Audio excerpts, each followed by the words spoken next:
दोस्तों बात करते हैं आजकल घटित होने वाली घटनाओं की। हम टीवी चलाते हैं, अखबार पढ़ते हैं या सोशल हैंडल स्क्रॉल करते हैं। हर तरफ हमें अजीबोगरीब घटनाएं देखने को मिलती है जिसमें कि क्राइम एक हाईलाइटेड एरिया रहता है। और आपने एक बात बड़ी ध्यान से नोटिस की होगी आज के टाइम में कि जो क्राइम है बड़े फिल्मी तरीके से होना शुरू हो गए हैं। मतलब आपको लगेगा आपको एक वर्कआउट करना पड़ता है किसी भी क्राइम को आइडेंटिफाई करने में और उसके असली मुजरिम तक पहुंचने में। दोस्तों अगर हम बात करते हैं पहले टाइम की, तो पहले जो क्राइम होते थे पुलिस उनको सीधी सीधी तरीके से सॉल्व कर लेती थी। लेट से कि किसी के साथ लड़ाई है, उसे मुक्का मारता था या फिर उसे रॉड से मारता था, किसी भी तरीके से उसका हर्ट करता था, पर पुलिस के लिए सारी चीज़ें आइडेंटिफाई करना मुश्किल नहीं होती थी। बट आजकल जो क्राइम होता है उसको आइडेंटिफाई करने में, उसके असली सोर्स तक जाने में, उसका असली रीज़न आइडेंटिफाई करने में, उसका असली मुजरिम पकड़ने में पुलिस को बहुत ज़्यादा एफर्ट लगाने पड़ रहे हैं। कभी आपने सोचा है कि इसके पीछे क्या रीज़न हो सकता है? हमारी टीम ने यही सब रीज़न आइडेंटिफाई करने के लिए स्टडी की और दोस्तों एक रीज़न बड़े तरीके से उभर कर सामने आया। और अगर मैं आपको वो रीज़न बताऊंगा, आप शायद मेरी बात पे यकीन नहीं करेंगे या फिर आपको ये बात बड़ी अटपटी लगेगी। वो रीज़न है आजकल के कंटेंट, आजकल के वीडियो कंटेंट स्पेसिफिकली, जो कि OTT प्लेटफॉर्म्स, मूवी या फिर सोशल मीडिया पे दिखाए जा रहे हैं। तो दोस्तों अलग अलग रिपोर्ट्स के अनुसार क्राइम को जानने की कोशिश करते हैं। क्राइम दो तरीके का होता है, एक है फिक्शनल क्राइम और दूसरा होता है ट्रू क्राइम। ट्रू क्राइम वो होता है जो अलग अलग सत्य घटनाओं पर आधारित होता है, जिसको कि हम लोग अपनी अलग अलग माध्यम से जानते हैं, चाहे वो प्रिंट के माध्यम से हो या फिर वीडियो कंटेंट के माध्यम से हो या जो अलग अलग मूवीज़ बनती है उस पर आधारित हो। तो दोस्तों अगर हम ट्रू क्राइम शोज़ की बात करें या ट्रू क्राइम जो सोशल मीडिया पे डलता है उसके बारे में बात करें, बड़ा हैरानीजनक डाटा सामने आता है। इस क्राइम शोज़ को, जैसे कि आपने देखा होगा कि क्राइम शोज़ काफ़ी चैनल पे पॉपुलर क्राइम शोज़ आते हैं और कई चैनल्स पे इसको बड़े अच्छे तरीके से दिखाया भी जाता है। अगर हम बात करते हैं क्राइम शोज़ की, एक रिपोर्ट के अनुसार 65 से 70% इस डाटा को कंज्यूम, यानी कि इस डाटा को महिलाएं देखती हैं। और उससे भी आगे एक हैरानीजनक बात आती है कि इसे 18 साल से 45 तक की महिलाएं ज़्यादा देखती हैं। और इन महिलाओं को देखने का जो उद्देश्य होता है वो ये बताया जाता है कि वो अपने आप को प्रोटेक्ट करना चाहती हैं, वो भविष्य में होने वाली अप्रिय घटनाओं से अपने आप को बचाना चाहती हैं। तो दोस्तों ये सारी कहानी है कि क्योंकि आपको पता है कि ये समाज है और स्पेसिफिकली इंडिया में जैसे कि औरतों ने बहुत लंबी लड़ाई लड़ी है, चाहे वो समाज में अपने अधिकारों की बात हो या फिर मैन डोमिनेटिंग सोसाइटी के कारण महिलाओं पे अत्याचार की बात हो।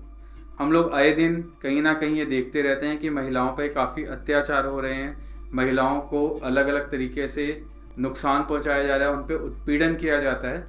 तो इन सारी अप्रिय घटनाओं को या फिर ऐसी घटनाओं को जो कि महिलाएं चाहते हैं कि उनकी ज़िंदगी में कभी भी ना हो, उनको देखने के लिए, उनसे निपटने के लिए ये जो डाटा है या फिर ये जो ऑडियंस है मैक्सिमम महिलाओं की है, विमेन की। इसके बाद आते हैं क्राइम के दूसरे रूप पर, जो कि है फिक्शनल स्टोरीज, जिसको कोई राइटर या फिर अपनी जो एजम्पशन से लिखा हुआ कंटेंट जिसे हम अलग अलग तरीके से कंज्यूम करते हैं, चाहे वो OTT प्लेटफॉर्म्स हों, चाहे वो सोशल हैंडल्स हों या फिर टेलीविज़न हो। इस पे लोग अलग अलग तरीके से इस डाटा को देखते हैं। अब इसमें जो थ्योरी है वो टोटली अलग हो जाती है। मतलब आप देखिए, जो ट्रू डाटा था उस पर वीमेन ऑडियंस ज़्यादा थी, बट फिक्शनल डाटा पे ये जो ऑडियंस है बदल के 50-50% हो जाती है। यानी कि 50% वीमेन इस डाटा को देखना पसंद करती हैं या देखती हैं और 50% मैन इस डाटा को देखना पसंद करते हैं या फिर देखते हैं। और दोस्तों ऐसा इसलिए बताया जाता है कि लोग इस डाटा को इसलिए देखते हैं क्योंकि वो इससे इंटरटेन होते हैं, उनमें थ्रिलर इफेक्ट आता है और कहीं ना कहीं उनको मतलब एक्साइटमेंट लेवल उनका बढ़ जाता है। मतलब जैसे कि आपने देखा होगा कि हम लोग किसी थिएटर में या फिर सिनेमा हॉल में एक ऐसी थ्रिलर या सस्पेंस बेस्ड मूवी देखते हैं और जब देखते देखते हम वहाँ पे अपने आप को महसूस करने लगते हैं। मतलब कि आप उस कैरेक्टर में पहुँच जाते हो और ऐसा एज्यूम करना शुरू कर देते हो कि अगर आप उस सिचुएशन में होगे तो क्या होगा।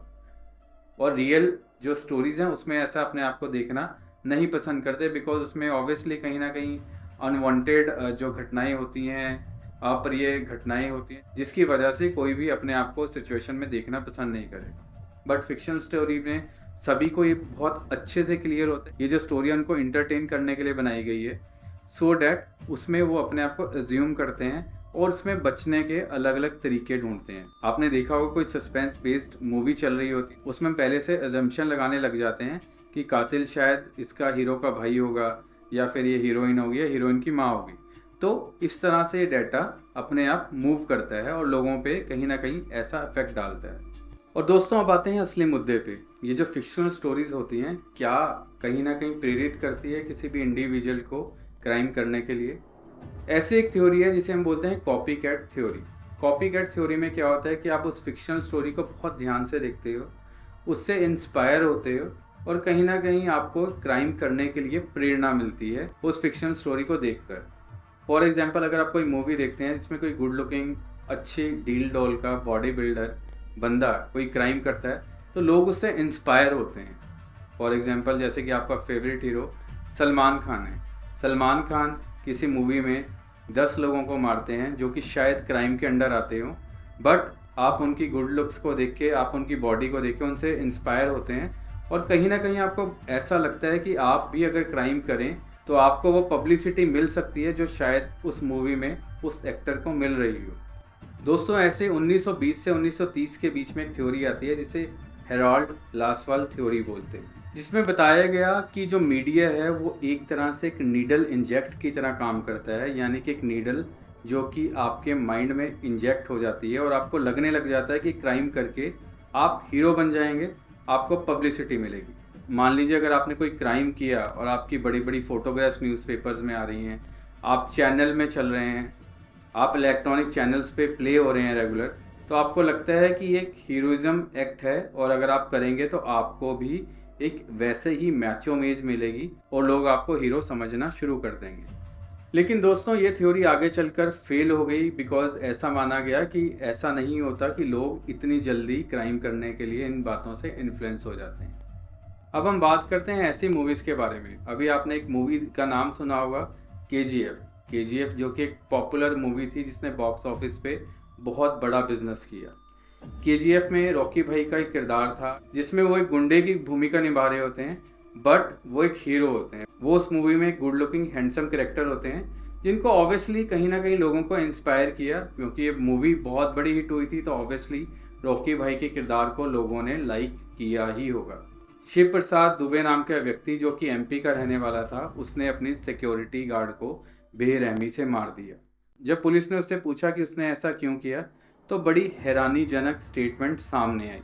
उसमें दुबे ने यह बताया कि वो KGF मूवी देख के इंस्पायर्ड हुआ है, मतलब रॉकी भाई के किरदार से इंस्पायर्ड हुआ है, जिसकी वजह से उसने सिक्योरिटी गार्ड का कत्ल किया। अब दोस्तों जैसे वो कत्ल करता है एज यूजुअल न्यूज़पेपर में उसकी फ़ोटोज़ आती हैं, न्यूज़ चैनल पे उसकी खबरें आना शुरू हो जाती है, तो उसे ऐसे लगा कि ये जो उसका मकसद है वो फुलफ़िल हो गया और वो एक स्टार बन चुका है। और जब पुलिस ने इन्वेस्टिगेशन आगे बढ़ाई तो उसे पता लगा कि दुबे का उस सिक्योरिटी गार्ड से कोई पर्सनल झगड़ा भी नहीं था। उसने बेवजह सिर्फ अपने एक पॉपुलैरिटी को गेन करने के लिए उस सिक्योरिटी गार्ड की जान ले ली। और ऐसे एक और मूवी के बारे में बात करते हैं, दृश्यम अगेन एक काफ़ी बड़ी सुपरहिट मूवी थी जिसमें अजय देवगन ने बहुत स्ट्रॉन्ग किरदार निभाया था। दृश्यम की स्टोरी शायद आप सभी जानते हैं। अजय देवगन की बेटी के साथ जो बदसलूकी कर रहा होता है लड़का, उसको किस तरह से वो मार के दफना देते हैं। ठीक इसी तरह के क्राइम से इंस्पायर्ड होके पुणे में रहने वाले एक व्यक्ति ने अपनी बीवी का कत्ल किया और उसे लोहे के बक्से में डाल के गाड़ दिया। सो दोस्तों ये कुछ एक फैक्टर्स थे, कुछ एक क्राइम के अलग अलग रूप थे जिस तरह से इस क्राइम को बढ़ावा मिलता है सोसाइटी के अंदर। दोस्तों मैं आपसे यही कहना चाहूँगा, जो मूवीज़ होती हैं या फिर वीडियो कंटेंट होता है आपको इंटरटेन करने के लिए होता है और हमें इसे एज ए इंटरटेनमेंट सोर्स ही लेना चाहिए। जो रियल स्टोरीज़ होती हैं ऑब्वियसली वो आपको अवेयर करने के लिए होती हैं, आपको अवेयरनेस लेनी चाहिए और अपने साथ होने वाले क्राइम से बचना चाहिए इन स्टोरीज़ को देखते हुए। आपके क्या विचार हैं, आपकी क्या राय हैं कि इस तरह के जो सत्य घटनाओं पे आधारित वीडियो कंटेंट या फिक्शनल स्टोरी जो कि हमारे बड़े बड़े हीरो बड़ी बड़ी फिल्मों में दिखाए जाते हैं, ये होना चाहिए या नहीं होना चाहिए? तो प्लीज़ इस पे अपने कमेंट ज़रूर शेयर कीजिएगा। अगर आपके पास और भी कोई एडिशनल इन्फॉर्मेशन है तो प्लीज़ ज़रूर शेयर कीजिएगा और इस तरह के और एपिसोड देखने के लिए हमारा चैनल सब्सक्राइब ज़रूर कीजिएगा। Thank you so much.